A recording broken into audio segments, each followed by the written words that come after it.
আজাদ মজুমদার প্রধান উপদেষ্টা প্রেস সচিব শফিকুল আলম শনিবার তার ভেরিফাইড ফেসবুক পেজে লিখেছেন, শেখ হাসিনাকে ফেরত পাঠানোর প্রসঙ্গ উত্থাপন করলে ভারতের প্রধানমন্ত্রী নরেন্দ্র মোদীর প্রতিক্রিয়া নেতিবাচক ছিল না। ঠিক কোন কারণে বা কি দেখে আপনার কলিগ মিস্টার শফিকুল আলমের এমন মনে হয়েছে, যদি ব্যাখ্যা করতেন। কারণ উনি তো নরেন্দ্র মোদী তো অস্বীকার করেননি যে শেখ হাসিনাকে ফেরত পাঠানো হবে না। ওনারা বাংলাদেশের কনসার্নটা ওনাদেরকে এর আগেও ব্যক্ত করা হয়েছে, আনুষ্ঠানিকভাবে নোট ভার্বাল দিয়ে ব্যক্ত করা হয়েছে। এবং বাংলাদেশের সরকার প্রধান যখন ভারতের সরকার প্রধানের সাথে বসবেন, এই ইস্যুটা আসবে, এটা অবভিয়াস ছিল, কারণ এটা বাংলাদেশের জনগণের চাওয়া এই মুহূর্তে।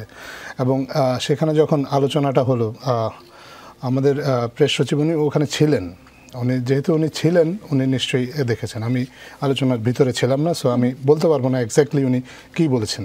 কিন্তু আমরা এই ক্ষেত্রে ওনার বক্তব্যের তো ভারতের অফিসিয়াল চ্যানেল থেকে কোনো প্রতিবাদ দেখিনি, যে বা ভারতও এখনও কিন্তু সরাসরি বলেনি একবারও যে শেখ হাসিনাকে ফেরত দেওয়া হবে না। কিন্তু আমরা যে চিঠি পাঠিয়েছিলাম সেটার উত্তর দেয়নি। তো সেই জন্যই উনি বলেছে যে ভারতের প্রতিক্রিয়া নেতিবাচক ছিল না। কিন্তু উনি আবার এটাও বলেননি যে ভারতের প্রতিক্রিয়াটা ইতিবাচক। নেতিবাচক ছিল না মিনস হচ্ছে ওনারা দেখছেন বা ওনাদেরকে আমাদের কনসার্নটা জানানো হয়েছে, কিন্তু ওনারা কোনো সিদ্ধান্ত দেননি। যতক্ষণ পর্যন্ত তারা কোনো সিদ্ধান্ত দিচ্ছেন না, ততক্ষণ পর্যন্ত তো আমাদের বাংলাদেশ সরকারের বিশ্বাস করার যথেষ্ট কারণ আছে যে তারা বাংলাদেশের মানুষের চাওয়াটাকে সম্মান দেবে। সেই দৃষ্টিকোণ থেকে হয়তো উনি বলেছেন। যে একটা কথা আসলে আপনাকে জিজ্ঞেস না করেই পারছি না, এটা একদমই আমার ব্যক্তিগত কৌতূহল। এই বৈঠক হবে কি হবে না তা নিয়ে ভীষণ অনিশ্চয়তা ছিল। এর আগেও বাংলাদেশ চেয়েছে বৈঠকের বিষয়টি, কিন্তু হয়নি এর আগে। কিভাবে শেষ পর্যন্ত এই বৈঠক আয়োজন করা সম্ভব হলো?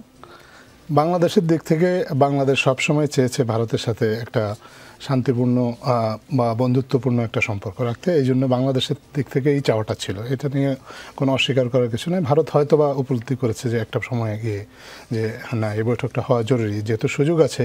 সবসময় দুই দেশের সরকার প্রধান একসাথে তো আসলে এরকম দেখা হওয়ার সুযোগ খুব বেশি আসে না। এক্ষেত্রে যেহেতু এসেছে, তাহলে ভারতই আসলে এক্ষেত্রে বলতে পারবে যে শেষ পর্যন্ত তারা কেন এই সিদ্ধান্তটা নিয়েছে। জি।